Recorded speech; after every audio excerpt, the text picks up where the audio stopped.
This is your spoiler warning. If you don't want 2010's Tekken spoiled, stop watching or listening now.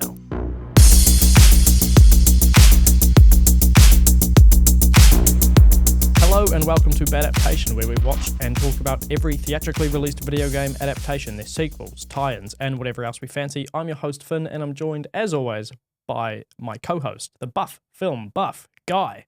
Hello. This week, we're delving back into the world of fighting games with Tekken, or Tekken. There we go, I did the gag. Tekken is finally a fighting game that we are both familiar with, as opposed to Street Fighter, where you are the resident expert. Yep. So, I grew up on Tekken 3 Yep. on the PlayStation, and continued my fandom through Tekken 5 on the PlayStation 2, Tekken 6 on the PlayStation 3, and Tekken 7 on the PlayStation 4. What about you? I started with good old Tekken 1.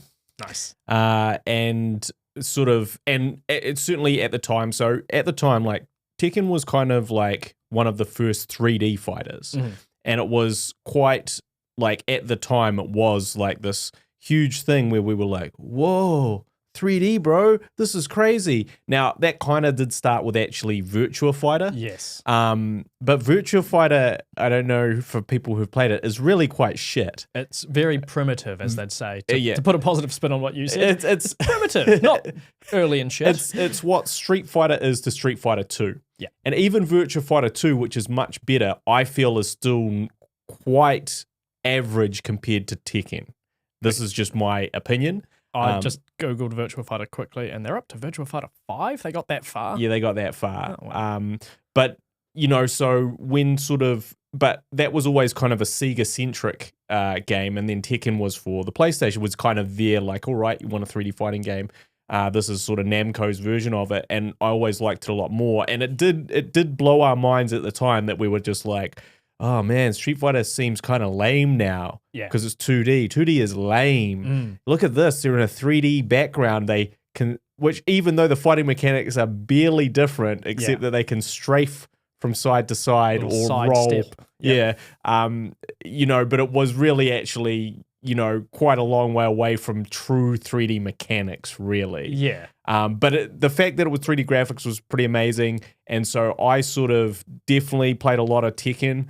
A lot of Tekken 2 and 3, and then Tekken Tag and Tekken 4. And then that's kind of really when I tapped out of Tekken. So I did play Tekken 6. We've covered most of it then between us. Yeah, but yeah, like, you know, my sort of, I just remember playing a lot of Tekken sort of 1 to 3 by myself, or, you know, and then Tekken Tag a lot with other people because it was such a great 2-player Tekken. Yeah.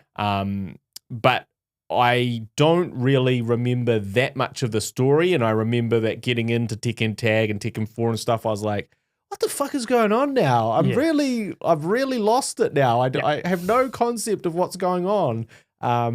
You know, but it did start with like, all I really understand about it now is that there was a Tekken tournament, and to some degree it was, you know, like Heihachi or Hachi was the kind of the main dude behind it all, the nefarious bad guy behind it all.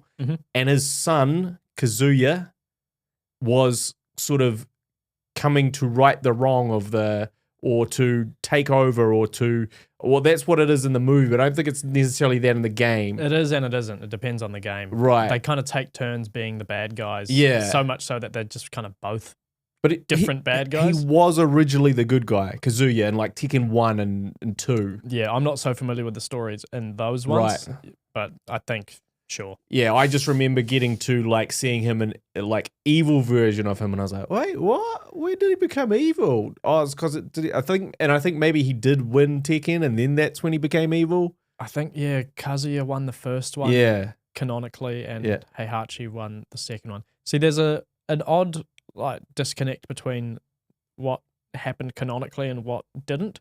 Like, they've had to kind of retroactively go, oh, that bit was canon, that wasn't, that was, etc., etc. Right. So at the end of the story mode, essentially, or it could be called arcade mode in some versions, when you get to the end of that with certain characters, you'll get a little movie that'll show you a potential ending of, you know, what happened if it's either what happened after the tournament had ended, or what would have happened after the tournament had ended if they had have won. It's kind of a what if scenario. Right.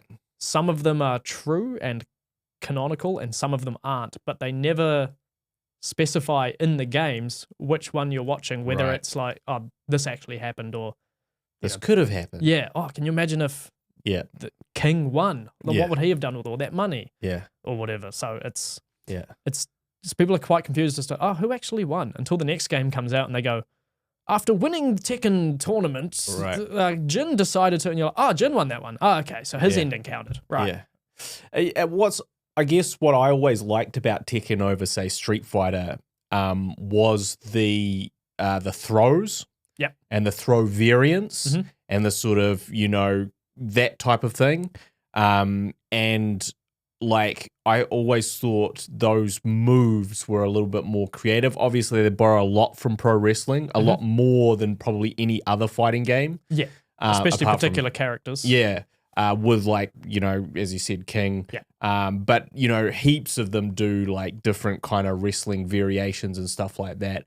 So I always enjoyed that, and I also enjoyed the kind of the variety of characters and the fact that they weren't afraid to just have like total crazy shit that logically or doesn't make any, like, you know, a lizard man and a panda. A kangaroo with boxing gloves, a tiny little dinosaur. Yeah, and obviously that kind of starting with Yoshimitsu being like, is that a guy with a skull mask or a skull?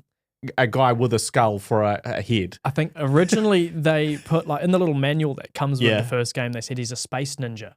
But then also it does look like a guy wearing a mask. So it's, oh, which one is it? And then he's like a cybernetic, and then he's also... Yeah, exactly. Is he some part of robot? It's still hard to tell. Robots coming into it at some point. I enjoy the mystery. And also I just thought the moves were maybe a little bit more interesting and creative, even in terms of like people's move sets than Street Fighters were.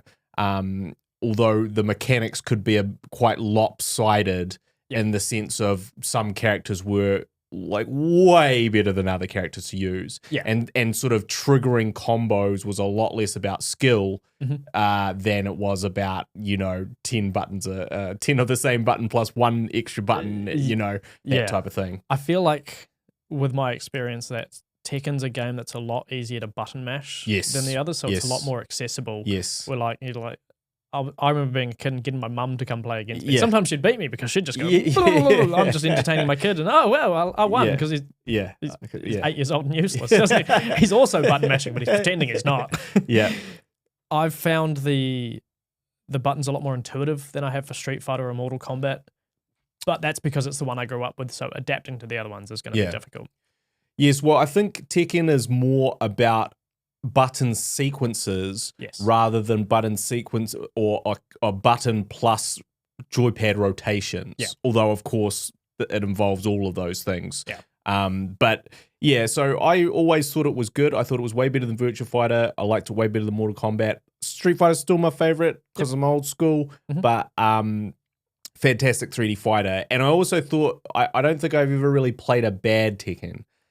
You know, some of the Tekkens, and obviously I didn't get as far as you did. Well, also, I mean, some people consider Tekken 1 and 2 the bad ones. Right. Retrospectively, just with the jump from Tekken 2 to Tekken 3 being as massive as it is. Pretty massive. Yeah. And yes, if you play those old Tekkens now, particularly Tekken 1, you're like they jump they jump really high and it's really floaty. And it's really slow. Yeah. And like you said, the 3D space isn't used as effectively. Yeah. It's everything that the games are now, but worse. Which means that everything they're doing now is still like that first game, but better. And what are we up to? Tekken 7? We're up to Tekken 7 now, and as of the time of recording, Tekken 8 has been announced with no release date yet, and that is going to be for PS5 and that generation of I think consoles. What's kind of interesting too is like they've been way more selective with their Tekken releases compared to, say, Street Fighter or Mortal Kombat. There are more Street Fighter 2s than there are Tekkens. There you go. So yeah, those insane level of variance where it's like, oh yeah, we've just sped it up a little bit, or we've added a turbo bar. Yeah. They don't do that so much, which I think is ultimately good because you're not diluting the product of the Tekken. Yeah, but then I wonder if financially it's as good because you don't get someone buying the same version of something over and over again. It's true. Like they have had little things where there was Tekken 5 and there was also Tekken 5 Dark Resurrection. Right. But they're very few and far between. You didn't get that. You didn't get every Dark Resurrection version for every single Tekken or anything like that. They've got a few bits of DLC that you can pay for on Tekken 7, but that's, I think, more telling of the current gaming economic market than it is of the Tekken Some franchise new itself. skins. Yeah. Wow, would you look at that? It's the swimsuit DLC. Oh, that's the most expensive. Weird coincidence. You mentioned the roster, the characters. Yeah. Who are your favorites? Ooh. Look, in terms of who I like to play and not necessarily my favorite characters. Yeah. Give me the distinction. What ones you just like the look of? I loved Heihachi. I always thought that was like an interesting character that had some interesting lore going through the Tekkens, and I was like, hey, that's pretty cool. And I don't know, I just this crazy hair and all that sort of thing, this crazy bald mohawk hair, like all of that. I was like, this is pretty interesting. Like I'm not expecting this. So he was always one. Yoshimitsu was very memorable. I did quite like to play him, but he was allowed a sword. Yeah, and going back to Paul, obviously, who you said was the best character with ridiculously long, best red gi donning fighting character with silly blonde hair. With silly blonde hair, there you go. I can't think of any others, but flat top thing. Yeah, so I played a lot of him in the first couple Tekkens, and then kind of went off him a bit. Yeah. But I always quite liked playing as him. But yeah, martial law. Yep. But he's the staple of every game where it's, hey, we've got the Bruce Lee ripoff. Yeah, and one of the most blatant. Yeah, one of the most blatant. But I also really liked the Jackie Chan ripoff. Can't remember his name. Lei Wulong. Yeah, there we go. So I always liked him because he was clearly Jackie Chan. What do you mean, the cop from Hong Kong? What do you want about? Who does drunken master style? And also, but like to play, probably the ones that I played the most were Eddie. Everyone loves Eddie. Yeah, the old up high Eddie, up high Eddie, high, go low. It's really hard to block them both. You mash X and circle, and you just push different directions. And you just do a bunch of cool shit. Yeah. So Eddie was always up there, Eddie Gordo, and then also the guy that I never really knew how to pronounce his name. Hwarang. The guy who kicks a lot. Yeah, the kicky guy. Another guy where you can push X and circle a bunch. Kicky combo guy. Yeah. Kicky combo guy. So those were probably the two that I maybe played the most, although like June and the earlier ones was also sort of a favorite go-to as well. Yep. What about you? Paul Phoenix. Yep. Yoshimitsu. Yep. Big fan of Brian Fury. Yeah, okay. So I didn't really play as him, but so he's from Tekken 3 onwards. A lot of new characters in Tekken 3 because there's a big 20-year jump canonically from Tekken 2 to Tekken 3. So they got rid of a bunch of characters, added some new ones to either replace them or just go like, we wanted... They'd probably be dead after 20 years. Yeah. And then the next game, no, let's bring them back actually. Nah, people like those characters. Let's bring them back. Let's bring back Wang, even though he's 105 or something. Fucking Wang. I forgot all about Wang. He's back. It's good. King. Yeah, King, like, I actually really did enjoy playing King for the wrestling moves of him. Right. And also the fact that, again, it was like, this mask seems impossible that a human head could be beneath it.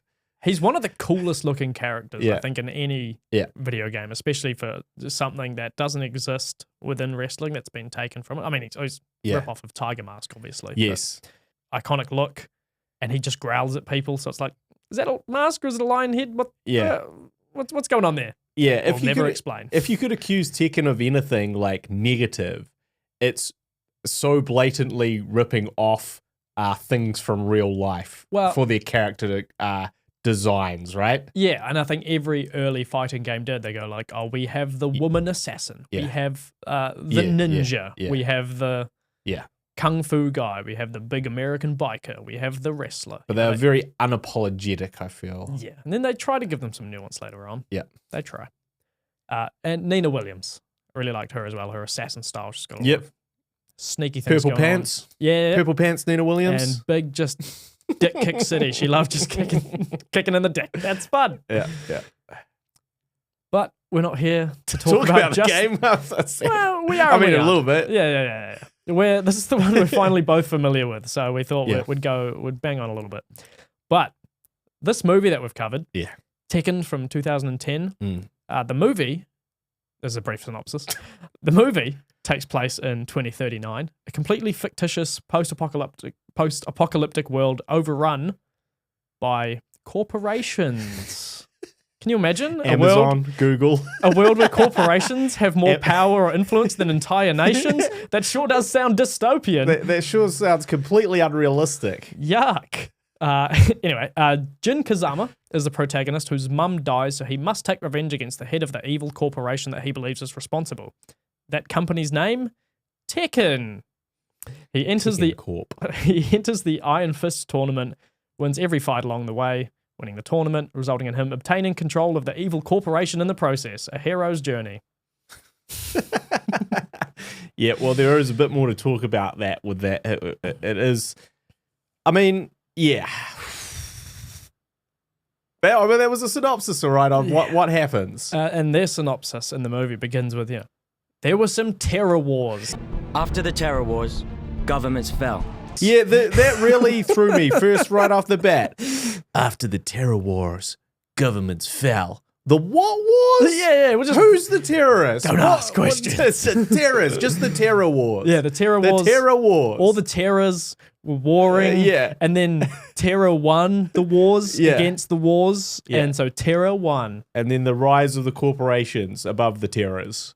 Or because of the terrors. We don't really know.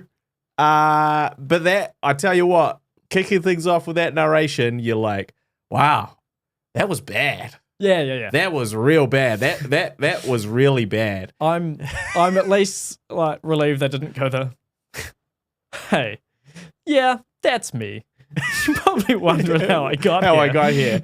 Yeah. Although really it kind of is, because it's really weird. Oh, yeah, it does kind of show some because it shows him walking. They kind of did do it. He walks into the Tekken tournament arena. Yeah. And then it goes 5 days earlier. Yeah, I guess in a way that's the same thing. But it's also it's such a meaningless it's kind of like a fundamentally not understanding how movies work sort of thing. It's trying to sell you on, hey, you should keep watching this movie. For this thing. But you've already bought a ticket to the movie, right? You're already there. Yeah, and also it's just kind of normally it's how would you keep someone watching? Well, let's just say he's in the middle of a fight and he's been punched to the ground and there's a fist coming towards him. 5 days earlier. Oh shit, did he work? What's happened with the fist? Now I need to know. But it wasn't that. He's just walking into this arena with no context. We don't understand what Tekken is really. But does he walk all the way in? We don't understand. Will he make it? We don't understand anything. It's just some random guy we don't know walking a little bit, and then it's 5 days earlier. And then it's the band The Sick Puppies coming in with You're Going Down, which instantly brought me back to any game from 2010. Right. Probably SmackDown versus Raw 2010 with that song blaring. And I think that's the only bit of licensed music that I can remember from the movie, at least that I recognize. Yeah, that I remember. And I went, oh yeah, one of these, is it? And that then goes into this kind of really, again, and this is something that it seems is a constant problem throughout, but it's super over-edited credit sequence. Yes. Where essentially Jin is running around this post-apocalyptic place being shot at. Doing bad parkour, which was of the times. Parkour and about. Yeah. And having all these freeze frames. Yeah. Which completely disrupts the flow of the action sequence and takes you out of the experience, and also is very disjointed from an editing point of view. It's very disruptive both to your eye visually, but also to you following his escape from these people. Where's he coming from? Where's he going to? And then, we got another shitty black and white freeze frame. Yeah. And just so unnecessary. Most of the time when there's stuff like that, where you go why are they doing this weird editing thing? It's usually something to do with the source material. Like, oh, we're doing it like the comic book, or we're doing it like how it's described in the book or in the video game, as it is in every case we're covering. Yeah. It's not. No. It's none of that. There's none of that. And so anyway, there's this sequence, but he manages to escape, and then he drops off this little Pokemon cube thing to Pokemon catcher to his rebel friends. Yeah, they're all rebels. They're not his friends. No. He's just selling stuff to him. I guess he's just like a contractor. He's basically he's a smuggler. Yeah, he's a smuggler. Yeah. So anyway, he does all this shit. Oh, sorry, do you remember what the capacity of that? Or wasn't it like 20,000 gigabytes? 20,000 gigabytes. And you can access the secret internet.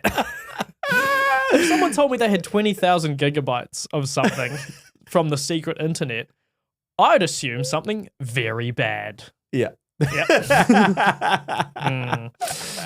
So anyway, he gives this over, and then he kind of barters with the guy, and then kind of goes off, and he's got all this money from. And let's be clear, he could have been killed any second of that chase. He was shot at. He was shot at multiple times. They were trying to shoot him dead. Yep. He could have died. And it's kind of portrayed as a bit of fun, isn't it? Yeah. And then that's the issue. He's like, yeah, well, you're the only one that can do it, Jen. And he's like, that's me. Such is life, I guess. And so then it's like, cool, well, he must really need to risk life and limb to put himself through all that. He must have like a personal stake in this Yeah, as well. he must have a huge, like, maybe it's like Han Solo, he owes money to a gang members. Maybe his family does. Maybe he has to pay for some life-saving cancer treatment for his mum that can only be afforded by... No. He just wants to buy some fucking coffee. And an orange? So it was weird, because I think it's supposed to be like, it's so chocolate. And an orange? And coffee. Yeah, you're right on all three of those. But it seems like it was like, it's so apocalyptic. A fresh orange costs so much money. And to me, it was like, this seems like you wanted to use drugs. So you've gone with coffee and chocolate and an orange. And they're supposed to be like metaphors for drugs, but it's maybe you couldn't get an R rating on this movie, or you didn't want one. Yeah. So you've gone, let's rewrite it, be a bit cheeky with it. But then later on, like it's got some, sexual nature to this movie. There's a lot of violence and blood. Yeah. But not too much to get that R rating. There's a bit of weird stuff going on. Yeah. So I was like, is that a cheeky wee nod to, hey, coffee's technically a drug? I don't know, but all I was like, this guy's fucking stupid if he did all this to get that, and then he's just kind of like, there's so much more in a post-apocalyptic world. There's so much more valuable things like food rations for a foreseeable future, but no, he barters it all for a fucking orange. Yep. And like, that's enough coffee for like what, one? Yeah, look at the chocolate. He didn't get much chocolate either. No. It was like a couple of squares of chocolate. And I guess the whole point is that he then brings it back to his mum. Yes. And he's like, here you go, Mum. I know that you talked about coffee from back in the old world. So you don't know it's his mum at first. That's true. He goes, hey, you're a great teacher. And she's like, wow, you're my favorite student. He goes, I was your only student, Mum. It's like, oh, right, yeah. Thank you, script, for establishing the relationship between these two people. Me pointing at the screen and then writing down, Mum. Yeah, got that. Thank you. So obviously he has a super hot mum who's probably far too young to be his mum. So they have to tell you. In case you thought it was his girlfriend, who you will see later, very briefly. One of them, yeah. Yeah, one of them, that's what I mean. Yeah. And so anyway, it's like, so he hangs out with his mum for a couple seconds, gives her some coffee, and then he's off to see his girlfriend. He's off to see his girlfriend and ignore his mum's advice of like, hey, watch out for that danger now. Yeah. And he goes, completely don't worry ignore about all it. that. Nah, I'm too cool and rebellious, Mum. Yeah. So yeah, he goes hangs out with his girlfriend, gives her some of the chocolate, and then has a raunchy sex scene with her. Yeah. Bit more raunchy than I expected. Yeah. Yep. And what's weird is this the one where it's intercut with something else Like his mum getting blown up? No, I think he's on his way back or he's on something. his way back. Or he hears the helicopters Right. mid-sex scene. Yeah. So he has to get up and he's like, what's going on here? And then they blow up where he lives, but that's where his mum is, but he's not. So, they're aiming for him, but they kill his mum. They kill his mum. And up until that point, so when he gets back to his rebel mates or whatever, the ones who take the Pokeball off him, they say, hey, you should join in our rebellion. You should actually do something meaningful, not just do this for the money or the coffee or whatever. He goes, no, I'm above that, don't worry. Yeah. And when he goes back to the bar, where he, barters and gets the orange and the chocolate or whatever, his other mates come up to him and go, hey, we've been meaning to catch up with you. You're a great fighter. Why don't you fight for a good cause, for the rebellion? Let's use something. No, I'm above that. And then his mum gets blown up by a rocket and he goes, I'm going to fight for the rebellion. I've got something to do with it now. And I'm like, yeah, it's a great metaphor of like, I won't fight for something that's right until it directly affects me. Yeah. Well, and also, they make the classic mistake, which we've seen in multiple of these fucking badaptations, which is establish a character in 1 second and then kill them, specifically a mum character. For sympathy on the main character. And not understanding that this connection takes time. Yep. We need to know and learn about this person and understand her as a fully realized person, not for one scene before she gets blown the fuck up. Yep. So we need all that for us to care that she gets blown up or that he's lost a mum or anything. At this stage, none of that. And if you're familiar with the source material, so that is Jun Kazama, who's playable in Tekken 1 and 2. Yeah, and which I didn't actually click. I didn't realize that until they explain that later in the film. Oh, that's good. So after she's dead, and then they make you care. Yeah, instead of making you care and like killing 2/3 or 3/4 of the way through the film. I retroactively care about her now. Yeah. Well, speaking of retroactively caring about her, so basically what happens is, I'm skipping ahead a little bit, but basically Jin then obviously is in a bunch of fights. Yeah. And in every fucking one of his fights. Every single one. As he's getting beat the shit out of and he's about to lose, he has a flashback of his mother telling him something helpful that will help him come back and win. Some vague advice. Like real vague. Every opponent has a weakness, Jin. Find the weakness and do a big punch there. And it's like, fucking thank you. I guess I hadn't thought about that the whole time I was fighting him to expose his weaknesses. She should have been the main character. But this is what's weird is it's just like, look, had you actually put all of these flashbacks back to back at the start of the film, then it would have been more like The Legend of Chun-Li. Well, you would have at least maybe gone, oh, this is a real character who's getting blown up now. But because we've kind of taken this kind of part of her story and just randomly inserted it in these stupid sequences, they don't have any meaning. And then she also doesn't have any meaning. Yeah. And she's been blown up. She's a ghost from the start, basically. Yeah. Because you barely know anything about her and then she's already dead. Yeah. Because he's too busy doing a fuck. So it's like, she told you not to go, and then she died because you didn't listen. Can I be sympathetic, or I just go, you're an idiot? Let's acknowledge, let's be realistic here. Jin's rampant horniness saved him. If he hadn't have been horned up and wanted to bone his his post-apocalyptic girlfriend, he would have been blown up with his mum. Or he could have helped her escape. Who knows? I think it would have just been, they would have been sitting there at the table, blown up, gone. Yeah. So thank God that Jin is a fucking horn dog in this film. Yeah, and the reason she dies is because she's kind of held there by some jacks, which is a reference to the games. Yep. So in the games, jacks are giant robots that are kind of just cloned by whichever big tech company is in control of them. In this game, it would be Tekken, would be the name of the company. In the games, it's the Mishima Zaibatsu is the name of, like, it's basically what they've renamed as Tekken in this. Yeah. The Mishima Zaibatsu, owned by Heihachi and or Kazuya. They do have a rival company called G Corp, which was also briefly mentioned in this. Yeah. Along with 6 other random like corporations. Russian Corp. Yeah, so they've got 8 or Rus Corp. Yeah, well, they don't really mention. Oh, they probably say it once or twice. No, they don't. Like, I just paused that screen. Yeah. And I was like, why are they all like? Why are all these corporations just called like Valence Corp? Yeah. And it's just like, what really? We all just corpse? It's nothing. Yeah. They're You not, couldn't think of anything else? it's basically, instead of having nations, they've just got 8 corporation Yeah. lands. Yeah. Which, a lot less fun than, Yeah. Disneyland. That's a corporation land, but, Yeah. this one doesn't have rides. It has guns. Yeah. So anyway, now he's, his mum's blown up. He's angry. He didn't want to help anyone. Blown up because of the Jacks. Yeah. And, they're just people. Who held on. So basically the idea is they made the call to blow up the building with the the Jacks soldiers in there as well. So whoever's made that call must be pretty evil to sacrifice their own His own soldiers. men. And who was that man?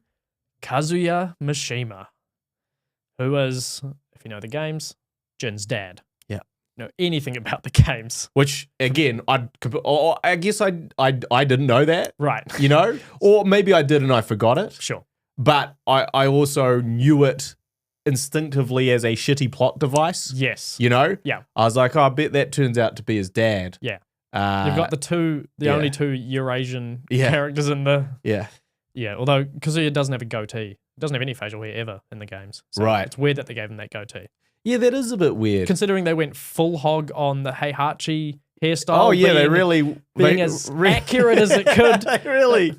Let's really fuck him up to make him look as accurate to the game as we could. Yeah, you can grow a goatee. But, if you think about it, I would say that the Tekken, the actors they got to be the characters look as close to the characters in the game as any badaptation so far. Absolutely. Yeah. Not for better. Not always for better. Not always for better. There's some good stuff. I've got a thing I want to go into about those. Yeah. But yeah, there's some good and there's some bad. Yeah. But the fact that there's some good is a nice change. Yeah. And for instance, I thought Kazuya and Jin and Heihachi, I was like, well, these guys all look like they did in the games. Yeah. Except for the goatee. Except for the goatee, but his kind of his general the eyebrows, the hair. I was like, yeah, I buy that. Yeah. Whereas, Ken in fucking Street Fighter, I was not buying that. Just some guy. Just some guy with skinny arms. Some guy in some gi. That's it. That's all he was. But anyway, so he's like, cool, I'm gonna fight and to get into the Tekken tournament. And again, the Tekken tournament is a weird thing in this movie. Yeah. It's not the Tekken tournament. It's the Iron Fist tournament. Run by the Tekken Corporation. Yes. Yeah. They've kind of muddled it a little bit like they did with Shadow Lao in the Chun-Li movie, where they've just gone, name of the game, name of the corporation. Yeah. That's fine. Not the name of the game, but the name of the thing in the game, whatever. It's something else now. So anyway, they're like, cool, there's the Iron Fist tournament and, it's really important. It's a he says some weird shit like it's a representation of our power or something. And it's vague. It's very vague. And it's like, well, what do you mean? Yeah. That you put on a tournament and what? Anyway, it's kind of like the Purge. They're kind of sort of selling it like it's the Purge. All the people in this post-apocalyptic future get to live their violent tendencies through watching this tournament, and somehow this tournament then keeps everyone in line because they get to watch this tournament. It's really a stretch. Oh yeah, this is the only art or entertainment in the thing. It's just it's sport. It's just, let's watch people fight. And they're nuts for it. Yeah. Everyone's, and they talk about ratings in it. That the ratings are really important. They talk about that 2/3 of the way in. The ratings through the roof.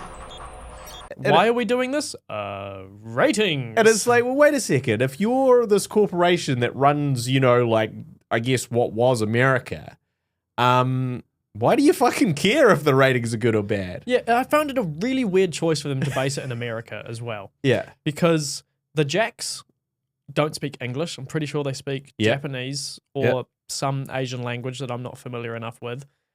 Kazuya and Jin and Heihachi are all Japanese or of Japanese descent, or at least their characters are.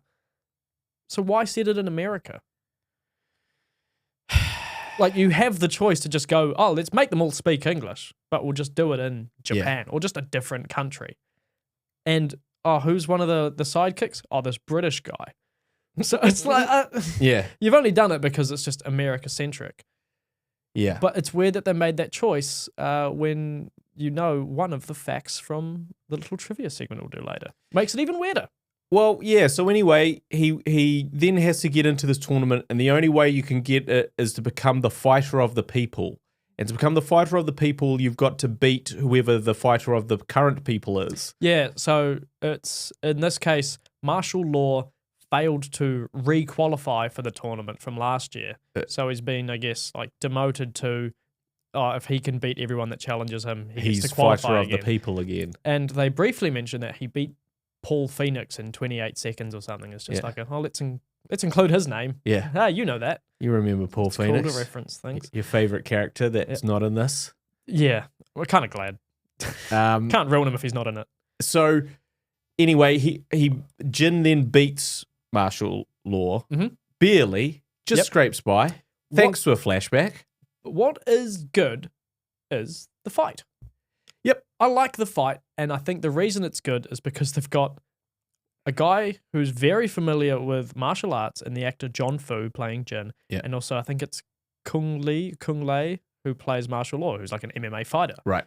So they're both doing their own stunts, and they're just getting right into it. John Fu managed to like bust his lip open at one point, and he's bleeding for real in the movie, and he had an MMA fight in like a week. Right. So he was just like, hey, whatever. Yeah, it's interesting because for me, one of the highlights of this film was surprisingly the fight scenes to me, as in that they were all kind of good. They're all kind of different or had some different things. They were full of cool, I would say, video gamey shit, but it didn't look like Chun-Li doing that spinning bird kick or anything dumb. Yeah. Like it was kind of like a blend where they'd got them to sort of, with a tiny bit of wire work, got them to do cool stuff, but it still looked kind of believable within the universe of this tournament, Tekken Tag tournament. And I thought the fight stuff was actually pretty good, including that, which was actually probably one of the better ones to be fair. But I also did think that on the one hand, it was quite good. On the other hand, it was completely fucked up because they did the same fucking thing that they do with every fucking fight scene in every US film, which is they fucking edit the shit out of it, which completely detracts from the skills. Because that's the thing. I was watching this, I was like, fuck, these guys can go. Like, these guys can do these moves. We're not cutting to random stunt doubles all the time. No. They're not hiding anything. So why are you editing like this? Let me see it. Can we just watch and appreciate their athleticism and the choreography that they've mastered? Yeah. And yet we are constantly cutting and taking away from that. And that continues on for the whole, also, like, it's like on the one hand, it's like, you got it right. You obviously spent some serious time with the choreographer stunt team. You then cast people that could actually do martial arts. Yes. You know, and that was I'm assuming the main criteria for Jin, because it wasn't his acting, his just general acting. Oh, and also his accent. He's British. Yeah. He's he grew up British, and I didn't figure that out by looking it up on Wikipedia. I heard his accent slip through within about 5 minutes. They went, he's British, isn't he? Yeah. You said global dollars. And then I looked on Wikipedia to confirm. Yeah, there's two like really bad acting moments for me with him. One is when he watches mum get blown up, and they hard cut to a close up of him afterwards, staring blankly, without, as if he's forgotten that his mum has died, not that his mum has. He's literally watching the burning body of his mum right there. So he's not doing that. And then there's another bit where he's like, or like his trainer. Who was his trainer's name? Steve Fox. Steve Fox is like, hey, you nervous, kid? Or he says he's nervous. He goes, you puke up, and he goes, really did that already? Yeah. And he's the least nervous, most calm, most, like, I see people who are nervous before they go out to do something. Yeah. And you could not assess any nerves from how he could not be more fucking chill. Yeah, man. Super nervous. Yeah, exactly. He's like, oh, yeah, puked up earlier. Yeah, did you hear that? That was the sound of me shitting bricks. Yeah. All right. Yeah. So, again, not sure whether that's the direction as in the director failing to really go, hey, look, how about you actually act nervous if we're saying you're nervous, man. No, let's make his hair look as accurate. Hair looks good, though. Hair's looking great. Hair's looking great. His hair is good. It's good hair. Like, it's the perfect fusion of, I mean, obviously it's kind of floppy emo hair, but it's the perfect fusion of, true to the game, but not looking fucked up in real life.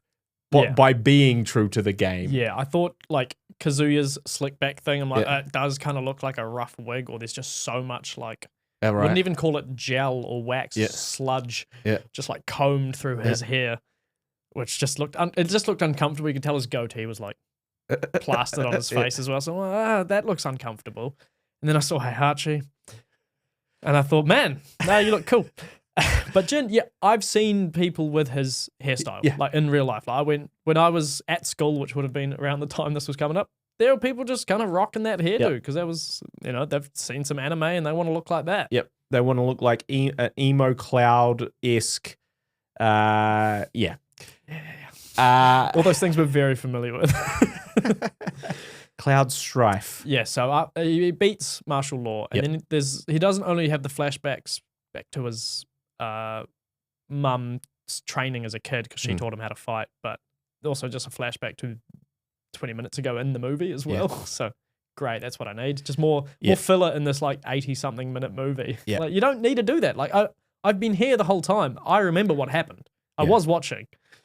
Yeah. And there's two things that I just want to highlight, which is Kazuya finds the rebels who, with the 20,000 gigabit 20 terabyte doesn't sound as impressive, I guess.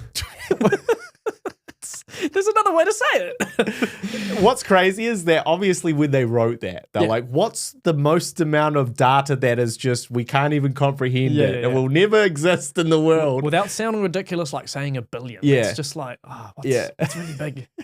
And now it's like, I've got a 30 terabyte drive and I've got this Pokemon capture card thing. And it's 10 of what I'm pointing at in the video. I've got a 2 terabyte thing plugged into my laptop at the moment. So anyway, the 20 terabyte drive. So he comes in and he kills them.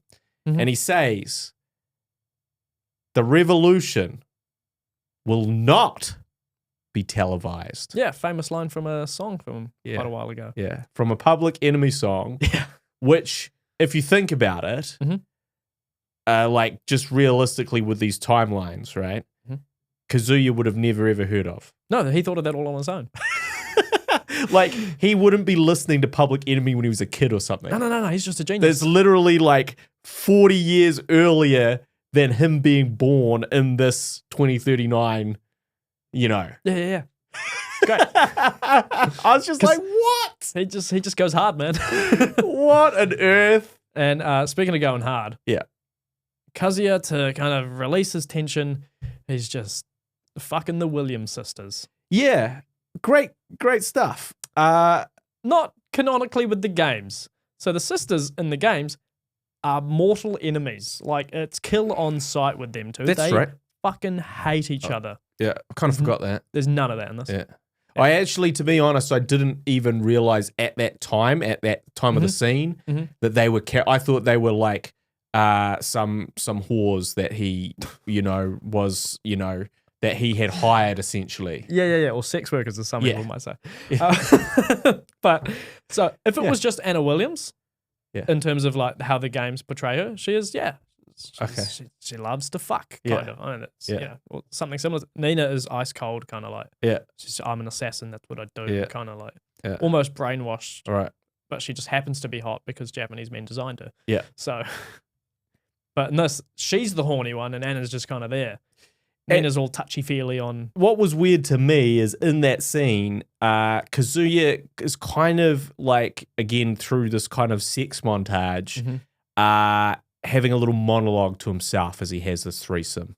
Also, I'm pretty sure, if I interpreted it correctly, that they just fully show, no, not fully show, but they heavily imply with shot choice that Kazuya's just dogging Anna Williams while he's doing that monologue. Yeah. And just Nina's there, just that's my sister. Fucking weird. It's kind of crazy. Like, I didn't really understand the character dynamics of that. Yeah. But that's the choices they made. That is true. That is the choices to that me, they made. what was crazy was that he was just having a monologue while he was sleeping with these two sex workers. Well, he wasn't sleeping a wink. Yeah, like, you know, I was like, really? Would you go into this monologue right now? Apparently. Yeah. I would. Yeah. And I mean, have. why not? So I've just written try here. that. So, I'm gonna try that. I've just written here. So Jin fucks and Kazuya fucks. Yeah. That's established. Yeah. So yeah, like father, like son. Yep. So I also did want to highlight this. There's a scene where Jin is coming to where he's like putting his hand up to be. He wants to be the fighter of the people, and they're like not letting him in. Yeah, to be chosen to fight martial law. And basically, someone's like, "Nah, you can't do that." And then someone else comes along and gives the weirdest slap, not slap, punch, not punch thing. Oh, I must have missed that. You would have missed it because it was so strange. Like, and maybe you can go back and find it, but it's basically, you know, someone walks up and you're meant to see like a big slap. Yeah. But they haven't covered it properly, so it's the guy being slapped, his close up when it happens. Right. And also, it's just like someone going like, just tapping him really softly, but then they put this real meaty sound effect in as if it's meant to drop him. And I was like, really? We forgot to do this properly on the day? I don't know. I was just like, I had to rewind it and go, what? Yeah. Ain't nothing but a goddamn meat grinder to pump up the crowd. I guess they're supposed to be establishing that. So that's Steve Fox throwing a punch to some random guy. Yes. Steve Fox in the games is a professional boxer. Okay. Also the son of Nina Williams, although they look the same age because she was cryogenically frozen. It's not important. They've removed all the supernatural stuff Yeah. from this, including some very important things, at least to the games, which maybe could have added to this movie. Yeah.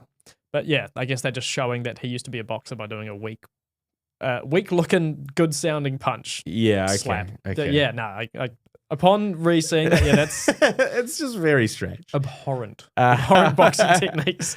And then we move on to Jin goes into the Tekken offices. Yes. Yeah. Headquarters. Yeah. Building. HQ. Yeah. The training facility where all the other houses, the fighters are housed. Yes, but not before we get a kind of montage of the introductions of them all, so we know which corporation they're representing, what their names are, what they specialize in, and more importantly, their outfits. So we've got a selection of a few people. Yep. But this is where I noticed their level of care kind of slipping. Mm. Because they're either just intentionally leaving out character relationships, like they did with Nina and Anna. It's just like, fuck it, they're both just horny sisters, I guess. Yeah. Like They Kristen. like to have sex threesomes together. Yes. So that's what sisters do. Allegedly. In the Tekken universe. Also, they're supposed to be Irish. But so Christy Montero, her name's spelt wrong, Right. at least in this part of the movie. Yeah. Spelt correctly in the credits. Yep, just a random fuck up.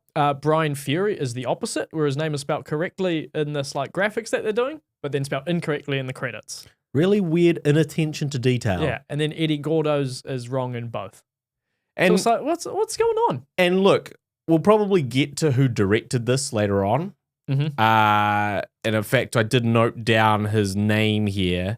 So I did, and then I took it off because I went, I've got nothing interesting to add. Dwight Little is Yes. his name. Yep. Now, Little D. I can't imagine that this guy played Tekken and was a Tekken fan. Mm. Obviously, I could be wrong, but His kids were. okay. Yep. But so I, but it is the type of thing that if you're I just really feel like it's almost like you're adapting a book. Yep. You as the director, as the custodian of the story, even if you're going to deviate completely from the book, even if you're going to throw the book in the trash, You read at least the Spark Notes. you at least download the podcast that covers the highlights of the book, so you know what the book is about. And I feel like a lot of these game adaptations is like they don't know the story. Yeah. They don't know the characters. They don't know the mythology. Yeah. They just literally don't know shit. But then they also haven't been like, I booked this Tekken gig. Yeah. Let me just play like a few things, sit down with my kids and play a few things and let me wiki a few of this characters just so I get a gist of it. I'll get my children to explain some of it to me and not fact check it. Yeah. Like, it's just so, like, on the one hand, it's like, oh yeah, who gives a shit? It's a Tekken movie. But on the other hand, it's like, no. Take pride in your work, bro. There's a lot of stuff to go off. Yeah. That's the thing, is like there's already so much established stuff. It's not all good. Yeah. It's not all adaptable. Yeah. But in that case, you can, I guess they have kind of done, like they've picked and chosen, but I just guess my criticism is that they've chosen weirdly. Yeah. The things that they've picked are questionable. Yeah. Yeah. Like one of the relationships they don't mention at all. So like Christy Montero and Eddie Gordo both have the same fighting style. Yeah. They're almost identical when they're both That's in the right. game together. Yeah. Because Eddie was taught by Christy's grandfather how to do the capoeira style. And she is in the games to be a piece of ass, basically. Like they don't shy away from it at all. Like she's just meant to be, she's real hot. Yeah. We wanted Eddie to be hot, so we made a girl Eddie. Yeah. And they kind of do that in this movie too. She's very much there to be eye candy. Staring at my ass is a good way to get yours kicked. Yeah, so he's in with this, he's in with the group of all the other fighters, and he's kind of like the odd duck. Yeah. Although not really. Like one of the things that she's like, so he has his first encounter with, who's the love interest? Christy, yeah. So Christy, he has his first interaction with her, and he comments on her toe. You know it's rude to stare. Sorry, I was just admiring your toes.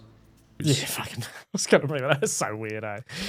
And like, what is this, a Quentin Tarantino movie? Yeah, like, so the funny thing is, like, obviously it's like, I'm just noticing your feet or something like that. Yeah, just, and then you've got good toes. Yeah, and then he kind of flips it and he's like, no, I'm not a pervert who has a foot fetish. I'm talking about your fighting style. Yes. And she's impressed that he's not a pervert, Oh, wow, you got me. I really thought you were a pervert there for a second, but you flipped it on me, and now I really like you. Yeah. Impressive. Impressive. Your pickup line didn't like blatantly say that you had a foot fetish. I'm impressed. Yeah. You flipped it on me. But the director, through you, did say that it's got a fetish. So, yeah, anyway, they have that sort of thing. But what struck me is, again, it's like these kind of lines that was obviously put in the script, but like have like no business remaining in the film, because she looks at him and she goes, "You don't look like much," and I was like, "Hang on a fucking second, hang on a freaking fucking second. You don't look like much. Young, handsome, athletic." Ripped to fucking shreds. Yes. He's also wearing a wife beater at the time, showing his incredibly muscular physique. You don't look like much? Well, what the fuck is your standards, lady? Okay, it'll be really funny. Really funny, considering this is a fighting movie. You don't look like much. Just does a big old karate kick. Oh, fucking, yeah, what about that? It's just weird. It's like, I get it. He's meant to be like the underdog, but it's like, he don't look like the underdog. Yeah. Except that he's young, I suppose. He doesn't have an outlandish costume like the rest. That's about it. It's like, you don't look like much. It was like, I guess you don't look like too much. Yeah, so we did have to note those two things about their first meeting. Also, around this time, someone also, Steve gives him his, like, pants. Yeah. His some pants. His pants. But he does say, signature move and signature look are the most important things in this tournament. Yeah. We never ever establish a signature move with Jin. No, not really. Maybe a punch from above? I guess. Sure, but that's not... You'd think they'd go for a signature move from the game. Yeah, but I did think that was interesting. I was like, that's pretty much wrestling right there. Yeah, and so they're talking about, I guess, marketability, brand recognition, which then ties into the whole ratings thing. But they just kind of, at random points in the movie, be like, this is for ratings. Yeah. It's important if people like you. Yeah. Ratings again. This They're just is- dipping in and out of it, but also at the same time, it's for the control of this giant evil Yeah. corporation, which is basically a continent. Yeah, to But keep also- the continent under control. Yeah. Ratings. Then they get into some of the fights. Don't know if there's one before Raven versus Eddie, but that's one I've written down because the other Yep. ones are kind of like, oh, they happen. They're pretty impressive. But Raven versus Eddie was a standout for me because they really went out of their way to include as many signature moves from Eddie as possible. Yeah. With some of the best casting I've ever seen for a video game movie. Yep. Which is getting Lateef Crowder to play Eddie Gordo. Mm. He looks almost identical. He is a master of the fighting style that Eddie Gordo has, and they just move after move after move. And this looks convincing. Like, it looks like he's trying to fight him, and it looks exactly like the video game. I was like, yeah, bravo. That looks fantastic. Yeah. Raven looks very accurate to the game in terms of his costume. His acting's not great. His lines are pretty fucking bland. This guy that looks like Blade. Yeah. Yeah. He looks too much like Blade. There was a lawsuit at some point. That's right. There was a yeah. I think it was either the copyright owners of Blade or maybe even Wesley Snipes himself. I feel like it might have been Wesley Snipes Yeah, himself. he would be the guy, wouldn't he? Yeah. Yeah. Very protective of a thing that he didn't like. Wouldn't be a man to pay his taxes on time, but he would be a man to sue you if you thought that you were using his likeness. Wouldn't be a man to take direction when it comes to the third Blade movie. Wouldn't be a man that didn't like to come out of his trailer on that third movie. Wouldn't be a man to stay out of jail for his various crimes. Wouldn't be a man that liked to use, say his lines in the movie as written in the script. It's weird how far actors get into a bubble, I think. You know, because really what we're talking about with this, but there's obviously many stories about how miserable a set Blade 3 was. Yeah.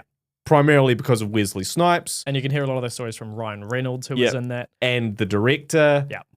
And, you know, who alleged that Wesley Snipes assaulted him at one point. Mm-hmm. And, you know, and then, there's many stories about basically Wesley Snipes just never wanting to participate, always getting his stand-in or body double to do everything, not willing to do the lines, not happy that they'd introduced these other characters to that were kind of essentially stealing his shine.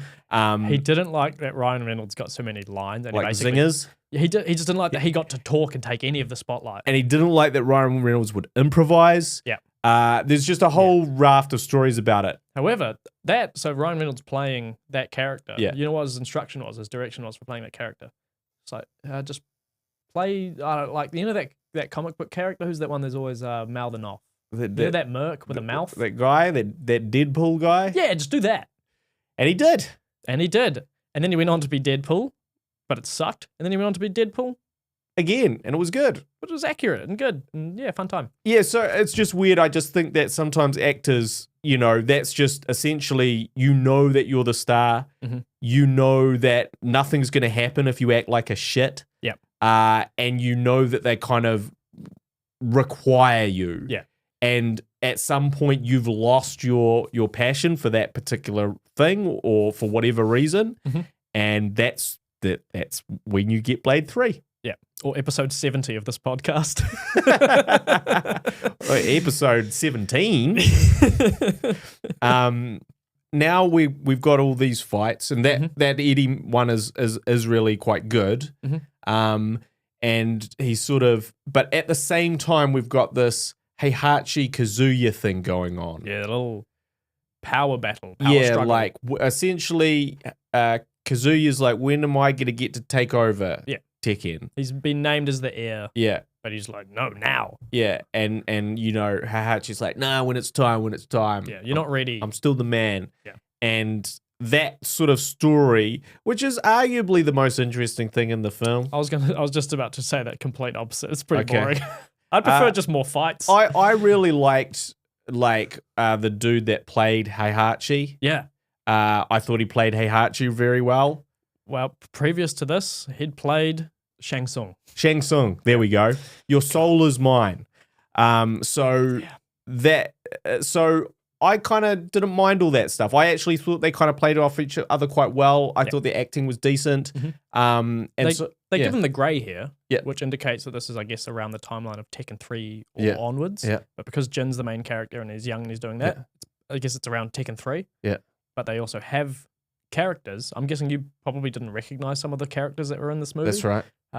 Miguel Rojo. Yeah, I didn't recognize him. So he was in the game that had just been released. Right. So I'm guessing that's a reason that they put him in there. Yeah. And same with Sergei Dragunov. Yeah, those were the two. I was like, who the fuck are these guys? Yeah, they're the new ones. Right. You know, yeah.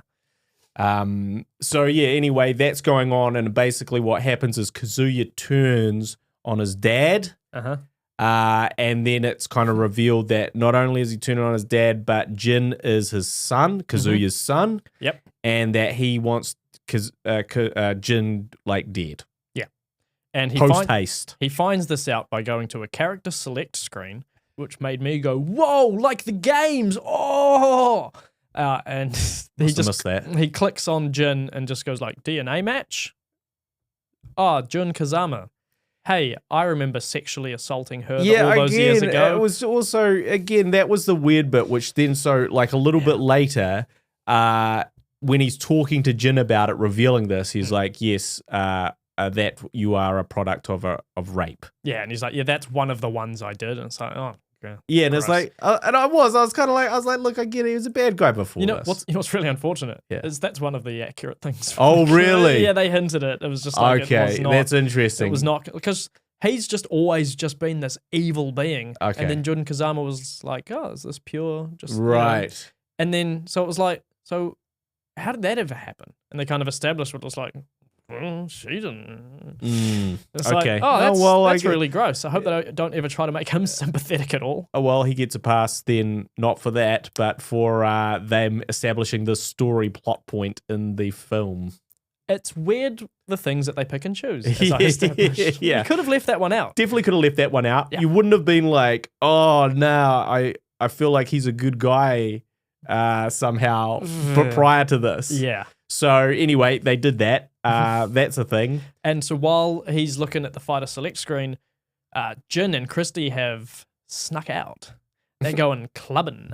Yeah. So he can Grind up against her. grind up against her. They can show, hey, just in case you forgot, she's hot. And yeah, and there's one shot in that of her ass, right? And you'd bring And it this up. seems that she's wearing a reverse butt crack showing jeans, Okay. which are really, it's weird. So It's weird. I'm going to give you a bit of a snippet.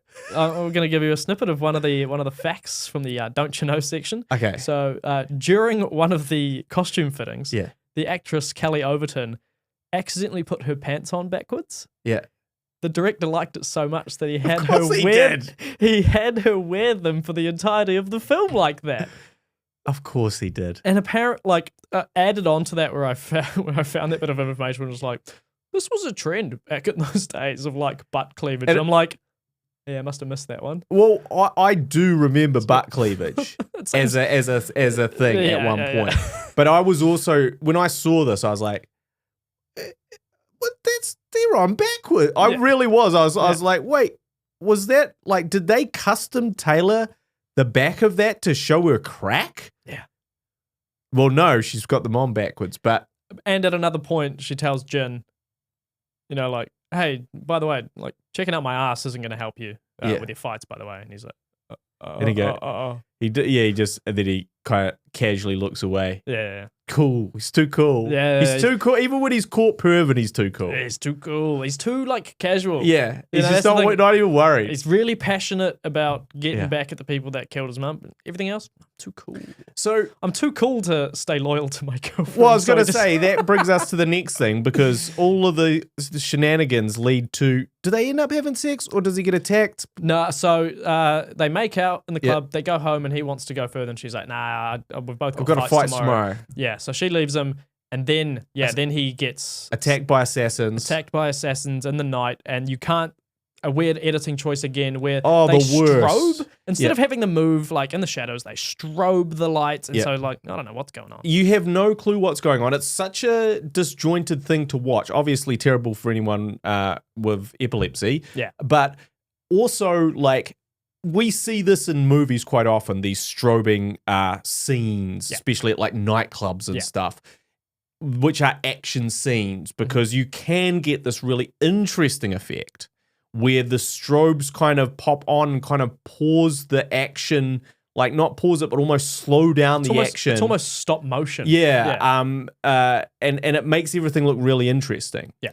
They did not achieve this here. It was like the director watched that. Yeah. And he goes, cool, just flick the lights on like this, and we're going to get that effect. Yeah. But they didn't get that effect. What they got is, because it's not creating that effect, and because it's going so quickly, it just means you have absolutely no concept. And clearly this would have taken some shooting, this scene, but it's just completely incomprehensible. You have no idea what's going on. You don't know who's where, who's getting hit, who's doing what, because it's just blinking on and off like this, and you're just like, oh, what the fuck's happening? Yeah. Oh, and then he's hurt. Yeah. Yeah. Not good at all. Yeah. And Christy comes and saves the day. And Christy runs off the ninjas. Yeah. So. And those turn out to be the Williams sisters, who Again. were hired by Kazuya to fuck and fight. Yeah. Yeah.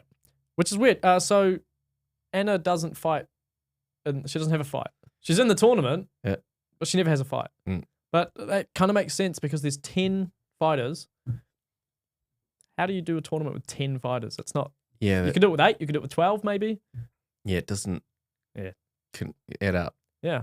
Weird picking and choosing, wasn't it? Yeah. You could have had Kazuya and Heihachi like in the tournament or something. Like they're defending the power of Tekken and showing it off. But, you know, this is how powerful we are as both a corporation and as fighters. That's why we run the world. No. No. And Christy, I thought they were going towards Christy and Jin fighting. Yeah. You know, because it's like we don't want to do that because we're lovers. Yep. I may have to kick your ass tomorrow morning.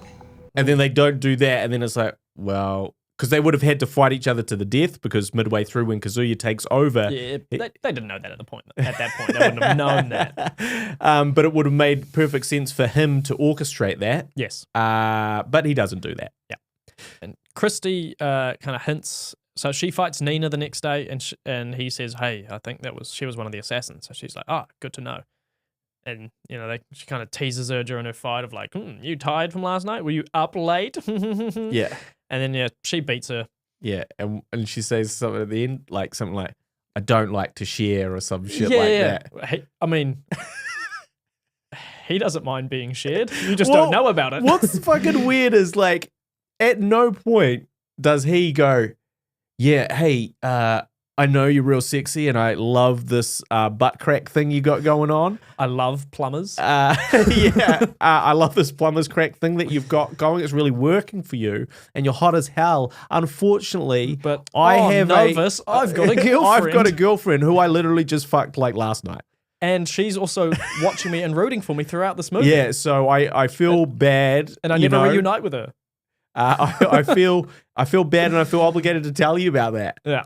No, it was all good. Nah, let's do a hot patch in a club. Sympathetic protagonist cheats on his girlfriend, and we just go with it. Yeah. It's just too cool. He's the hero. He's too cool. He's the hero. He fucks anyone he wants to. Yeah.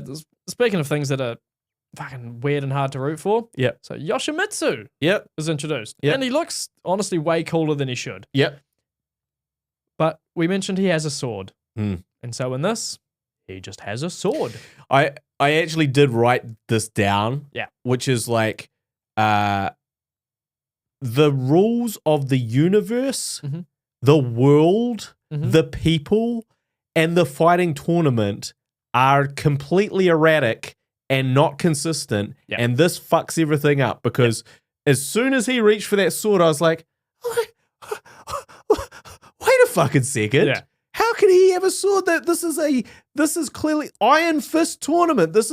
You're the king of the Iron Fist tournament. Yeah. Using your fists, not swords. Iron Fist wrapped around sword.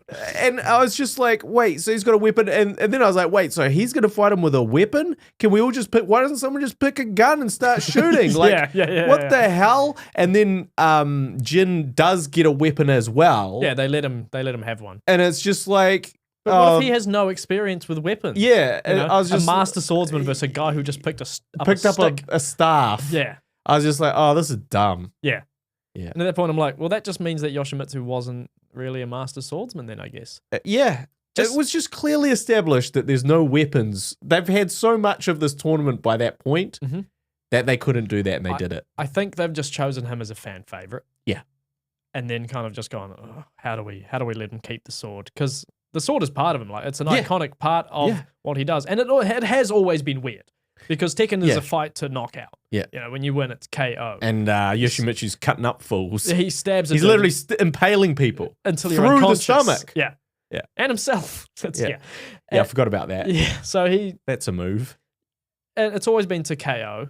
And and they never really question it in the games. They never address it. Yeah. So you can't contradict yourself if you just don't address it. But in this, they do. They put it in and they go, yeah, you get a weapon too. Yeah. And they also address the fact that Brian Fury is not 100% human. You have a record under your skin. Why don't we see what's under your skin, cyborg? So in this movie, he's a human who has just gotten cybernetic enhancements. Yeah. Just because, I guess. Yeah. In the game's lore, he was a cop that was shot to death and then like revived by using cybernetic enhancements. But then he goes... RoboCop, if you will. Perhaps, yes. Funny that. Robot cop. Certainly not Tekken. Bionic policeman. Blatantly stealing from another film, but anyway. But as some cops are known to do, he lets power goes to his head, he turns evil, and he just wants to kill everyone. Right. You know, I can't think of any real world examples of that. No specific ones anyway. But yeah, and he's a rival of Yoshimitsu in the games. Okay. Which they just want to kill each other. Battle of the Robots. Kind of, yeah. Or Space Ninja and stuff. Androids. Yeah. It's more of an android. Yeah, but so he's got the cybernetic enhancements. I was thinking, I wrote down at one point, like, are they not going to address the fact that Brian's a robot? Oh, no, they will. Okay, never mind. Yeah, good on them. They've done that. Christy knows. She brings it up. She's like, you know, you're illegal. Yeah. And he goes, oh, you bloody don't you tell him. Yeah, it's weird because it's like, okay, if this is a whole, because like, yeah, at one point Jin punches him and you see like his chest kind of like reveal the parts underneath the motherboard. it. Yeah. The circuitry. Yeah. And so you're like, okay, cool. So if he did that and that was visible on television, which presumably it was, and there's this is not meant to be, you can't fight with enhancements. Yeah. Shouldn't there be this huge uproar from the television audience that like, hey, we got a cheat in here? But they're so bloodthirsty. They don't care. They just want to see blood and robot parts. Yeah. And at this point, I can't remember if they're up to killing each other. Yeah, not. I think, they are. So Brian, Brian has beheaded but not beheaded Dragunov at this point. It's weird because he's got a chain with barbed wire wrapped around Dragunov to finish the fight, and he pulls and it makes like a squelching sound. Yeah. And it kind of dangles a bit, and it's like, oh, he's obviously beheaded him. And then they show him being dragged away, head intact. Yeah. And I'm like, oh, I guess he's fine. He's okay. I mean, he's dead. I mean, he's completely dead, but he's fine. He's dead, but his head's intact. So yeah. Weird just inconsistency there where I think it's one of those things where it's like, yeah, it would have been, drugs, but let's get coffee just in case. Yeah. And the final fight, in brackets, final fight, is between Jin and Brian. And what does he do in that? He has a flashback from his mum and then he wins. Yeah.